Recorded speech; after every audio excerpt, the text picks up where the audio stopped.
করে আমার সম্পর্কে তাদেরকে জানিয়ে দিও যে আমি কাছে আছি। সুবহান, কোথায় আছি? খুবই কাছে।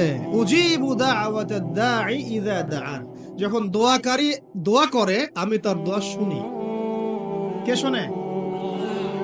কবরে শয়িত মানুষ শুনে? হ্যাঁ, ওই ওই মাজারে গিয়ে শুনে? অমুক বাবা তমুক বাবা শুনে? কে শুনে? ইন্নী করিব উজিবু দাওয়াতাদ দাঈ ইযা দাআন ফালইস্তাজিবু লি ওয়াল ইউমিনু বি লাআল্লাহুম ইয়ারশুদুন। ঠিক আছে না? একটা অতএব আমি যেহেতু বান্দার দোয়া শুনি, তারাও যেন আমার ডাকে সাড়া দেয়। আল্লাহর ডাক মানে কি? হাইয়া আলাস সালাহ, এটা আল্লাহর ডাক না? যাকাত ফরজের ডাক, যাকাত দিবে, আল্লাহ পাক আহ্বান করছেন না? রমাদান মাস এসেছে, রোজা রাখো, কার আহ্বান এগুলো? তো আমি যখন ডাকবো সেও যেন আমার ডাকে সাড়া দেয়। আর ওয়াল ইউমিনু